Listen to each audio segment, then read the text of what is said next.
Kita berdiri, kita berdoa. Tuhan, kami bersyukur, berterima kasih Engkau selalu baik dalam kehidupan kami, dan anugerah Tuhan boleh kami nikmati sampai saat ini. Yang terbaik senantiasa Tuhan sediakan bagi setiap orang berharap kepadamu. Kami bersyukur Bapa, untuk hari ini kami boleh menikmati kehadiran Tuhan dan kami diberi kesempatan untuk kami boleh memuji menyembah nama-Mu. Bentar kami mendengar firman-Mu dan biar oleh firman-Mu juga kami boleh semakin mengerti kehendak dan rencana Tuhan dalam hidup kami masing-masing.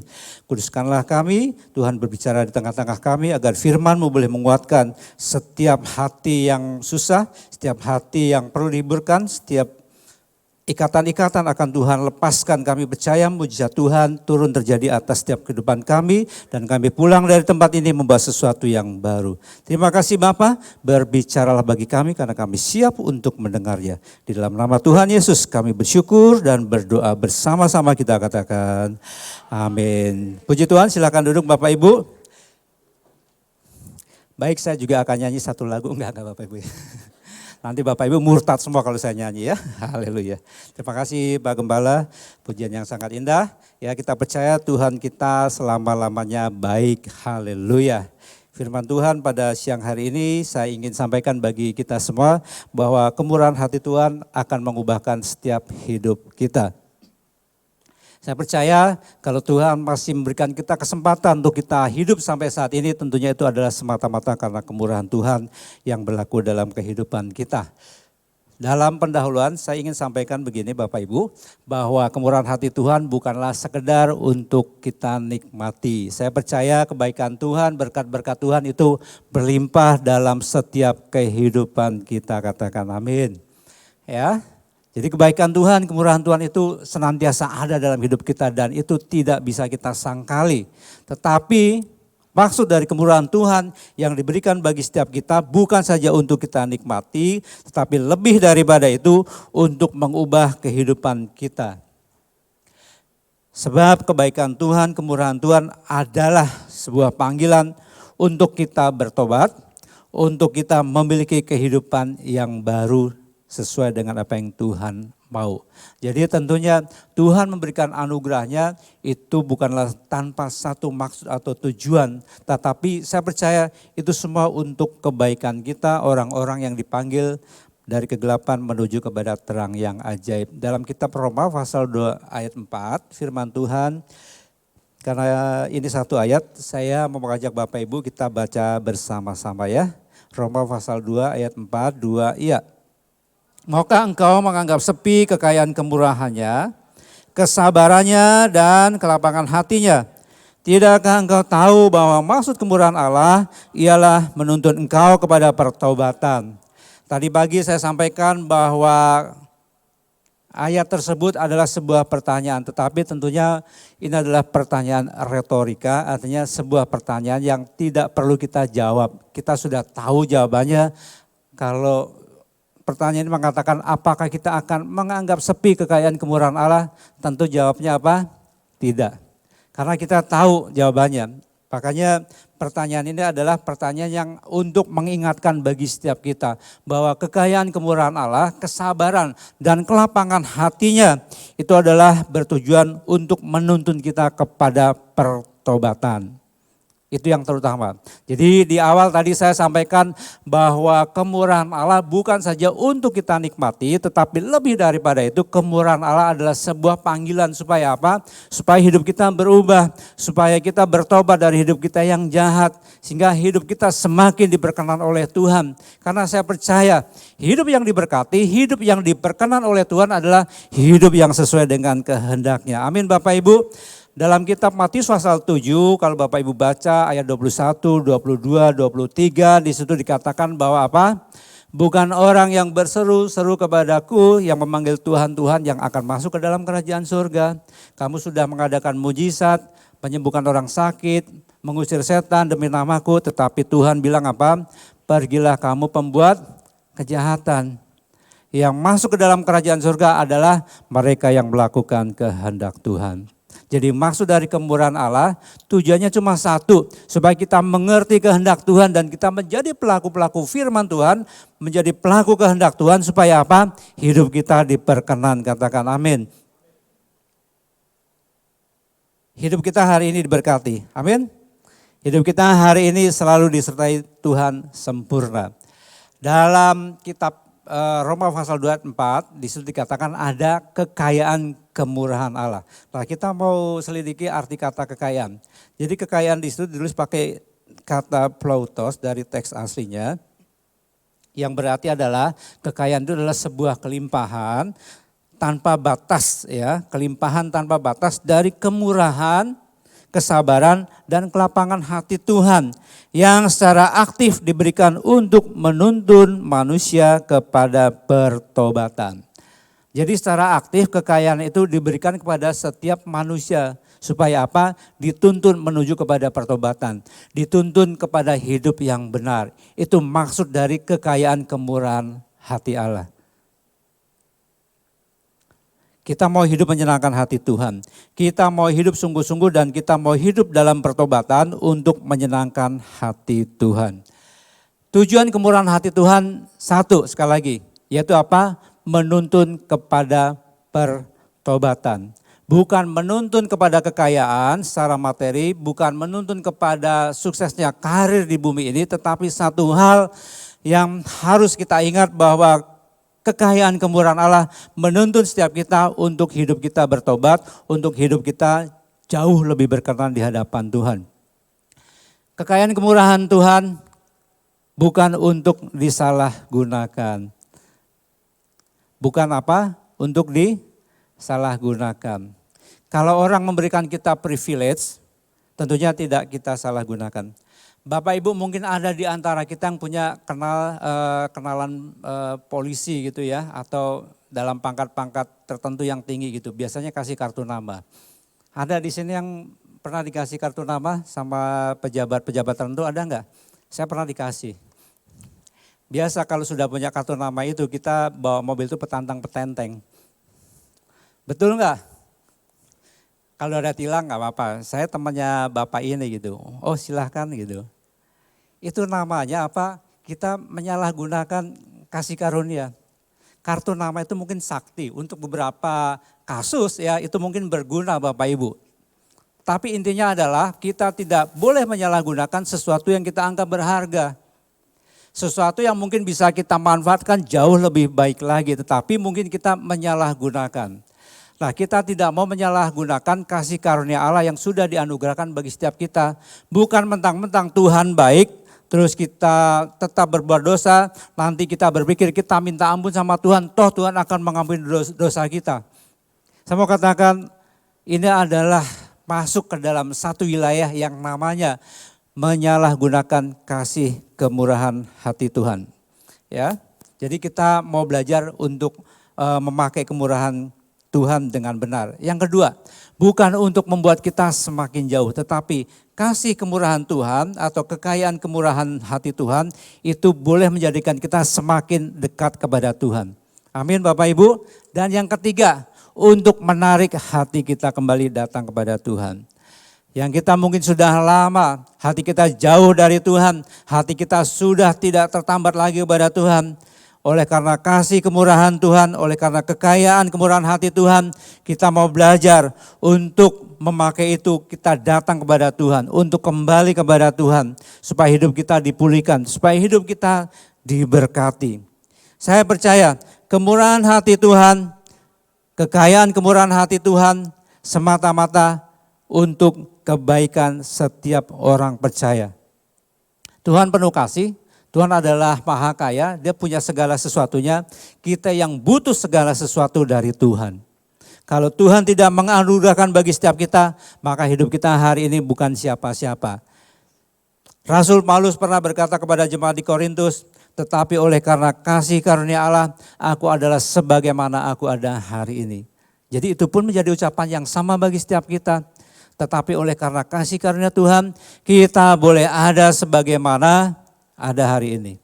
Semua oleh karena kasih karunia Tuhan. Ya, jadi kita nggak boleh sombong. Kita tidak boleh berbangga dengan prestasi karir kita. Semua berasal dari Tuhan. Nah, kita mau kembali lihat kitab Roma pasal 2 ayat 4. Kita mau lihat secara eksposisi bahwa yang pertama ada 3 hal dalam ayat tersebut, yaitu yang namanya kekayaan kemurahan Tuhan, yang kedua adalah kesabaran, dan yang ketiga adalah kelapangan hati Tuhan. Ya, yang pertama kita melihat bahwa kemurahan Tuhan, kemurahan hati Tuhan adalah berarti Tuhan tetap baik bahkan saat manusia tidak layak untuk menerima kebaikan itu.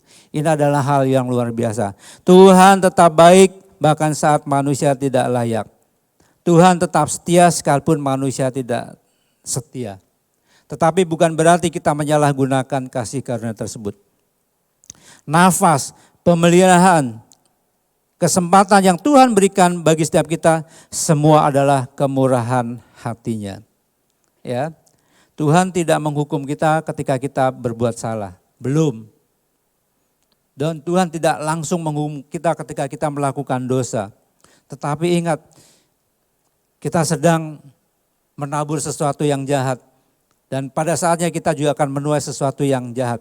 Nah, karakter Allah adalah memberi terlebih dahulu, bukan menuntut terlebih dahulu. Jadi Tuhan memberikan anugerahnya, Tuhan memberikan kebaikannya bagi setiap kita. Tuhan tidak menuntut untuk kita hidup baik dulu. Kamu hidup baik dulu dong, kamu hidup menurut firman-Ku baru aku berkati. Tidak. Anugerah Tuhan berikan terlebih dahulu supaya apa? Supaya kita sadar bahwa apa yang Tuhan lakukan semata-mata tujuannya hanya satu. Supaya kita sadar, supaya kita mensyukuri kasih karunia Tuhan yang dianugerahkan bagi setiap kita.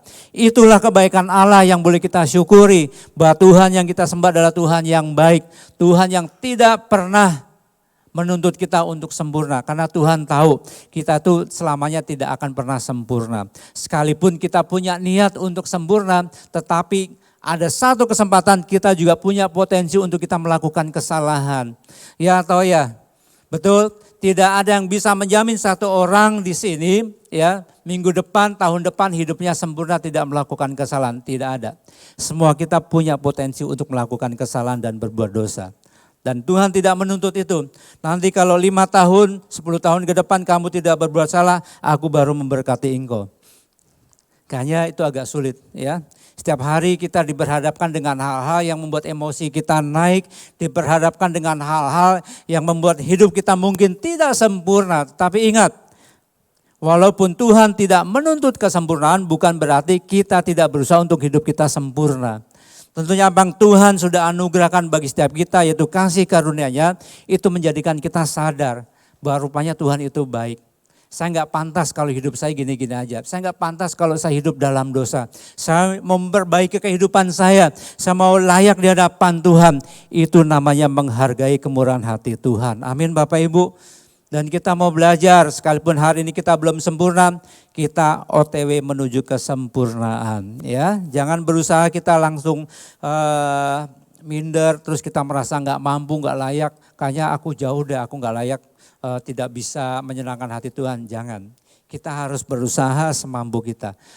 Bagi Tuhan tidak ada yang mustahil, Tuhan pasti akan memampukan kita untuk melakukan yang terbaik. Yang kedua, yang namanya kesabaran Tuhan. Jadi Tuhan tidak langsung menghukum dosa kita ketika kita berbuat dosa. Ia memberi kita waktu, kesempatan untuk kita bertobat. Amin, betul? Kalau kita melakukan dosa, Tuhan tidak langsung hukum saat itu. Ya mungkin pada zaman perjanjian lama dan zaman perjanjian baru gereja mula-mula mungkin ada yang seperti itu. Ketika Ananias dan Safira melakukan kejahatan, mereka berbohong, Tuhan langsung panggil mereka. Tapi hari ini kita tidak demikian. Ketika kita berbuat dosa, Tuhan tidak langsung menghukum. Jadi Tuhan masih sabar memberikan kita waktu untuk kita bertobat, untuk kembali kepada jalannya Tuhan. Ya. Jadi maka kita juga tidak boleh mengeluh, kita tidak boleh ngomel sama Tuhan ketika kita berdoa, kok Tuhan gak jawab-jawab doa saya. Ingat kalau Tuhan langsung jawab doa Bapak Ibu semua, konsekuensinya adalah ketika Bapak Ibu berdosa langsung mati. Pilih mana? Langsung jawab doa atau doanya sedikit lama gitu baru dijawab. Ya. Jadi tentunya Tuhan berlaku adil. Kalau Tuhan seketika memperlakukan hukumnya bagi setiap kita, maka kita tidak ada sampai hari ini ya. Nggak ada kita ibadah tempat ini. Semua kita udah mati karena kita manusia-manusia pendosa. Kita manusia-manusia yang tidak sempurna, yang selalu melakukan kesalahan. Ya. Jadi itulah kesabaran Tuhan yang boleh kita syukuri. Tuhan bersabar kepada kesalahan kita, Tuhan bersabar kepada karakter kita yang mungkin urakan, yang mungkin suka-suka sendiri, yang mungkin kita susah diatur, ya. Dan yang ketiga, Tuhan punya yang namanya kelapangan hati. Tuhan menahan murkanya, ia terus menunggu respon manusia. Sudah berdosa, minta ampun, berdosa lagi, minta ampun, berdosa lagi gitu, terus gitu ya. Melakukan dosa yang sama berulang-ulang. Tapi Tuhan tetap menahan murkanya, tidak langsung menghukum kita dengan kematian. Tuhan tetap melapangkan hatinya. Ya, inilah kasih Allah yang memberikan kesempatan bagi setiap kita. Tuhan punya hati seluas samudra. Saya pikir hatinya lebih luas dari samudra. Ya Bapak Ibu pernah dengar judul sinetron Hati Seluas Samudra. Saya percaya hati Tuhan lebih luas daripada samudra. Kasihnya begitu amat sangat besar, ya, amat sangat tinggi, dalam, lebar, dan luas. Jadi bahasa Punjangga mengatakan bahkan tinta di laut pun tidak cukup untuk menulis. Tinta di laut apa? Seandainya laut itu adalah tinta ya, tidak cukup untuk menulis kebaikan Tuhan bagi manusia. Ya, jadi artinya kebaikan Tuhan itu banyak banget. Ya, itulah kelapangan hati Tuhan yang luar biasa, yang boleh menjadi anugerah bagi setiap kita, yang harus kita syukuri. Jadi 3 hal tadi apa? Kekayaan kemurahan hati Tuhan, terus kesabaran dan kelapangan hati Tuhan. Jadi kita tidak boleh menganggap sepi. Kalau kita menganggap sepi kemurahan hati Tuhan, itu artinya kita itu mungkin hidup kita nyaman, hidup kita hari ini kelihatan diberkati. Tetapi di dalamnya karakter kita itu belum berubah. Kelihatannya kita orang sukses, kelihatannya kita orang hebat, tetapi sebenarnya karakter kita itu belum berubah. Hidup kita dipelihara, disertai Tuhan dengan sempurna, tetapi tetap hidup kita dalam kehidupan dosa. Nah, orang-orang yang demikian adalah orang yang menganggap sepi kemurahan hati Tuhan. Bapak Ibu tahu arti menganggap sepi? Ya, mungkin Bapak Ibu pernah ngomong sama seseorang, orang itu lagi ngobrol sama orang lain, Bapak Ibu udah ngomong panjang lebar gitu ya. Orang itu cuekin Bapak Ibu. Itu namanya dikacangin. Menganggap sepi. Pernah nggak kayak gitu? Biasa kalau lagi orang tua ngomong, ada anak kecil ngomong, itu biasa dikacangin. Apa sih anak kecil? Itu menganggap sepi. Ya, kita tidak boleh menganggap sepi kemurahan hati Tuhan. Justru ketika kemurahan hati Tuhan berlimpah dalam kehidupan kita, kita harus bersyukur. Ya, kita harus syukuri bahwa itu adalah hal yang luar biasa yang menjadikan kita tetap hidup dan diberkati. Jangan sampai karakter kita belum berubah karena kita menganggap sepi kemurahan hati Tuhan. Tuhan baik, iya. Selama-lamanya baik, iya. Dan kasih Tuhan tidak bersyarat bagi setiap kita. Tuhan mengasihi kita dengan sempurna, Tuhan mengasihi kita tanpa menuntut yang jauh melebihi kapasitas kita. Bapak Ibu boleh menikmati kasih karunia Tuhan, ya. Tetapi jangan hidup sembarangan. Dalam kitab Galatia pasal 6 ayat 7 firman Tuhan mengatakan, jangan sesaat Allah tidak membiarkan dirinya dipermainkan. Karena apa yang ditabur orang itu juga yang akan dituainya. Jangan mempermainkan kasih karunia Tuhan. Tuhan baik, iya. Tuhan Maha Pengampun, iya. Ya. Saya berani jamin kalau Bapak Ibu berbuat dosa, menurut kitab 1 Yohanes pasal 1 ayat 9 firman Tuhan mengatakan apa? Jika kita mengaku dosa kita maka ia adalah setia dan adil. Sehingga ia akan mengampuni segala dosa kita dan menyucikan kita dari segala kejahatan. Hari ini kita berbuat dosa, kita minta ampun, dosa kita diampuni. Diampuni, kita bersyukur dong, betul? Minggu depan jatuh lagi dalam dosa. Kita minta ampun lagi. Diampuni enggak? Diampuni. Dosanya sama lagi. Minggu depan berbuat dosa yang sama lagi. Lu kalau dosa nggak kreatif gitu kan, dosa yang lain kan dosanya itu aja gitu. Itu dosa atau hobi gitu ya. Jadi kita dosa lagi minta ampun diampuni. Saya mau katakan ketika kita melakukan hal yang sama berulang kali, di situ kita telah mempermainkan kasih karunia Tuhan.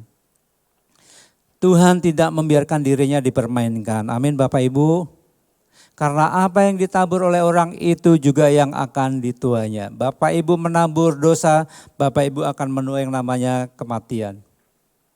Bapak Ibu menabur kejahatan, apa yang kita tuai juga adalah kejahatan. Tetapi kita mau belajar, kita mau menabur ketaatan, kita mau menabur kesetiaan, kita mau menabur kekudusan hidup supaya apa? Kita memiliki kehidupan yang kekal bersama dengan Bapa di sorga. Itu yang harus kita lakukan. Jika kemurahan Tuhan tidak menghasilkan pertobatan, ini yang berbahaya. Karena apa? Hati kita menjadi keras. Kita sudah tahu kemurahan Tuhan. Kita menganggap, toh kita manusia yang terbatas. Saya manusia yang lemah, pasti saya berbuat dosa. Tuhan itu Maha Pengampun, ya udahlah saya tetap dalam kehidupan dosa. Hati kita menjadi keras. Lama-lama kita tidak sensitif lagi dengan yang namanya dosa. Seolah-olah dosa itu sudah menjadi bagian yang wajar dalam kehidupan kita. Ini namanya hati yang keras. Ya, ketika Bapak Ibu terbiasa dengan hal yang demikian, saya mau katakan kemurahan Tuhan tidak lagi menghasilkan pertobatan dalam kehidupan kita. Dosa sudah dianggap biasa. Anugerah Tuhan dianggap murah. Anugerah Tuhan memang gratis, tetapi ingat bukan gratisan. Ya, kitab Yakobus berkata apa? Iman kalau tanpa disertai perbuatan adalah mati. Ketika kita percaya kepada Tuhan sungguh-sungguh kita harus menghidupi iman itu. Ya, nggak ada tuh. Ketika Tuhan selamatkan, kita menerima Tuhan Yesus, kemudian kita berbuat dosa sesuka hati, terus kita pede gitu, saya bakalan mati masuk surga. Belum tentu, saya nggak berani mengatakan, tetapi ingat, jangan sampai kita punya pikiran, kita kepedean gitu ya, kita berbuat dosa seolah-olah Tuhan Maha Pengasih. Ini namanya kemurahan Tuhan tidak menghasilkan pertobatan dalam kehidupan kita. Jangan menganggap murah kemurahan hati Tuhan. Jangan menganggap sepi kemurahan hati Tuhan bagi setiap kita. Kita mau belajar melakukan yang terbaik. Amin Bapak Ibu. Ya. Jadi apa yang harus kita lakukan? Apa respon kita yang paling baik? Yang pertama, pertobatan kita harus pertobatan yang sungguh-sungguh. Bilang ke sebelahnya, lu harus bertobat sungguh-sungguh. Ya, jangan 50%, jangan 99,99%, tetapi harus 100%. Kalau kemarin-kemarin sehari merokok 4 bungkus, sekarang harus 0. Pak, saya dulu 4 bungkus, sekarang cuma 4 batang. Bagus dong. Itu masih 90%. Ya, amin yang merokok. Coba yang merokok lihat tangannya hitam, coba Bapak lihat yang merokok. Tadi pagi terjebak soalnya tadi lihat ya. Bapak Ibu, oh iya hitam. Gitu ya. Saya pikir yang perokok itu baik, dia tuh sebetulnya ingin melenyapkan tembakau di muka bumi, tapi enggak sekaligus sama pabriknya, dia satu persatu dia bakar gitu loh. Lama gitu ya. Ya, jadi kalau mau bertobat harus bertobat sungguh-sungguh 100% ya. Jadian setengah-setengah. Pertobatan bukanlah emosi sesaat tetapi perubahan kepada arah hidup yang benar ya. Bukan emosi saat hari ini bertobat, ditegur oleh firman Tuhan, kita hari itu bertobat. Sehari 2 hari masih hadirat Tuhan kuat. Seminggu udah mulai luntur, sebulan hilang. Kita kembali berbuat dosa. Jadi bertobat harus sungguh-sungguh, sekali del untuk selamanya. Amin. Dari hidup untuk diri sendiri berubah apa? Hidup untuk Tuhan. Amin. Ya. Yang kedua, hidup dalam rasa syukur. Kita menyadari bahwa semua berasal dari kemurahan Tuhan. Roma 11 ayat 36, firman Tuhan berkata, sebab segala sesuatu adalah dari Dia, oleh Dia, bagi Dialah kemuliaan sampai selama-lamanya. Jadi apa yang kita terima hari ini, apa yang boleh kita kerjakan hari ini, semua oleh karena kebaikan Tuhan. Kita harus bersyukur ya, harus bersyukur. Sekalipun Bapak Ibu mungkin duitnya nggak banyak-banyak amat, tetap harus bersyukur. Saya percaya kata semangat itu enggak bikin kita semangat. Kecuali kita dikasih cepet tio baru semangat. Coba bilang orang lagi susah, semangat, tetap aja dia enggak semangat. Jangan bilang semangat, kasih dia 100 juta. Pasti semangat, betul? Karena semangat tetap aja enggak semangat. Tetapi ingat, yang menjadikan kita tetap semangat adalah ketika kita punya rasa syukur, berlimpah dengan ucapan syukur. Itu yang menjadikan kita punya semangat hidup, punya semangat untuk melakukan yang terbaik, semangat bekerja, semangat untuk beraktivitas dan lain sebagainya. Karena ada ucapan syukur, ya. Kita tetap dipelihara Tuhan. Percayalah, orang yang berharap kepada Tuhan, Tuhan tidak pernah membiarkan anak cucunya meminta-minta. Pasti akan diberkati, pasti. Ya. Tuhan tidak mungkin membiarkan anak-anaknya. Dia sangat cakap memelihara kehidupan setiap kita. Karena dari rasa syukur itu akan menghasilkan yang namanya kerendahan hati. Karena kita sadar bahwa apa yang kita miliki, apa yang bisa kita lakukan semata-mata hanya karena Tuhan. Kita tidak punya andil yang banyak. Kita mungkin hanya melakukan 0,001%. Itu pun karena anugerah Tuhan.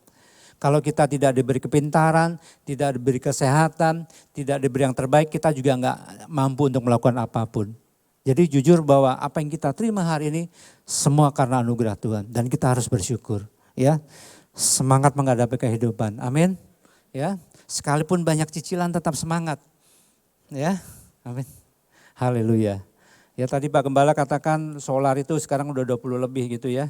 Saya dulu pakai Pertamax Turbo, lumayan kan masih 13.100. Sekarang turun karena udah berapa tuh 19.600 ya. Boncos gitu ya. Kan saya belum mobil listrik gitu ya, masih mobil AS gitu ya. Jadi ya kalau mau kemana-mana mikir jauh jangan dulu deh. Jadi ngirit-ngirit gitu ya sekarang ya. Keadaan gitu. Tapi saya percaya Bapak Ibu, bensin naik berkat Tuhan juga pasti akan naik. Yang keras dong. Bahan bakar naik, berkat Tuhan yang kita terima juga naik. Iya. Akan diimbangin, nggak mungkin bensin naik terus kita kekurangan, enggak. Tuhan tidak akan membiarkan kita susah ya. Yang penting kita tetap rendah hati mengandalkan Tuhan. Dan yang ketiga, apa yang harus kita lakukan?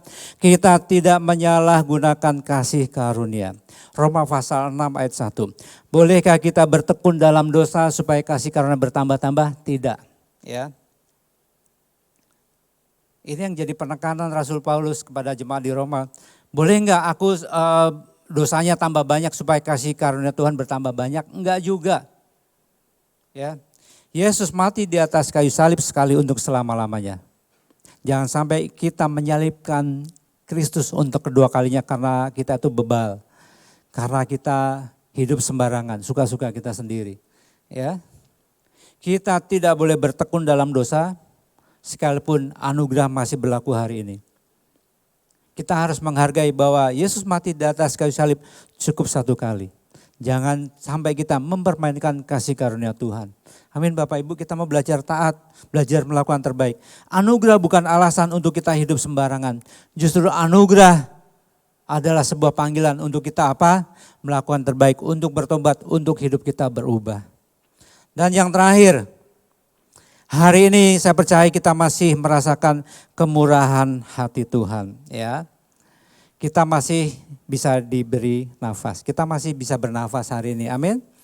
Ada yang dulu pernah kena COVID tahun 2020 ya? Oh semua sehat-sehat ya, puji Tuhan bayi sehat semua. Ada yang pernah kena COVID? Saya kena ya. Ya. Jadi ada yang karena komorbid, ada penyakit bawaan, sampai akhirnya ada yang lewat juga gitu ya. Kita kena COVID, saturasi kita turun dari 100, turun 98, 95, 90, sampai akhirnya 80, 70. Kalau udah 70 itu ngap banget, nafas juga susah gitu ya. Tapi toh hari ini Tuhan sembuhkan dan kita bisa bernafas lagi hari ini. Sekalipun kita pilek-pilek masih bisa bernafas juga. Dan itu adalah kemurahan Tuhan yang boleh kita nikmati sampai hari ini. Amin. Ya, karena kalau susah nafas itu kan kehidupan kita. Kalau kita nggak bernafas berarti kita sudah mati. Ya, bersyukur kita masih bisa bernafas. Itu adalah kemurahan hati Tuhan yang berlaku sampai hari ini. Yang kedua, kita masih punya kesempatan untuk kita bertobat. Ya, saya percaya mungkin Bapak Ibu kemarin Sabtu, Jumat dan weekdays yang lalu mungkin kita melakukan kesalahan dosa. Hari ini ada kesempatan untuk kita bertobat, untuk kembali ke jalan yang benar, kembali kepada kehendak Tuhan supaya apa? Hidup kita diberkati, supaya kita diselamatkan. Kita tidak menganggap sepi kemurahan hati Tuhan dan kita mau menghargai karya Kristus di atas kayu salib bagi setiap kita. Dan kita harus bersyukur bahwa anugerah Tuhan berlaku dalam kehidupan kita karena kita mendengarkan firman-Nya pada hari ini. Firman ini menegur bagi setiap kita untuk hidup kita semakin disempurnakan, semakin diperbaiki. Amin Bapak Ibu. Ya, responi firman Tuhan dengan benar. Kalimat ini mungkin bagi kita adalah berupa logos. Ya, logos itu artinya ya memang firman Tuhan. Tetapi ketika logos itu berbicara secara pribadi kepada kita seolah-olah menegur hati kita, berubah menjadi rema. Ya. Tapi saya tidak berusaha firman ini cocok nih buat dia gitu, enggak. Firman itu menegur kita semua. Firman Tuhan seperti pedang bermata dua, menegur Bapak Ibu dan menegur saya, ya. Jadi firman Tuhan ini berguna bagi setiap kita. Kita mau terbuka, maka firman itu akan menjadi rema yang akan menyempurnakan kita. Sehingga kita semakin peka, semakin sensitif mendengar suara Tuhan. Amin. Sebagai kalimat penutup. Jika hidup kita belum berubah, ingat nih, kalau hidup kita belum berubah ya. Semua sudah dibaptis kan? Saya mau tanya dulu, siapa yang sudah dibaptis?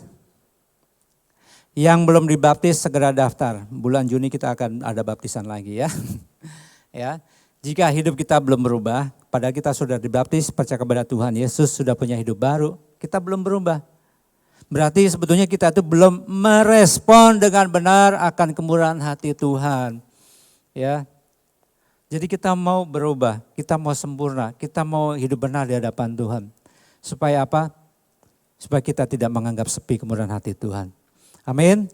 Yang diberkati ialah mereka yang mendengarkan firman Tuhan, menyimpan dalam hati, merenungkannya siang dan malam, dan yang menjadi pelaku firman-Nya.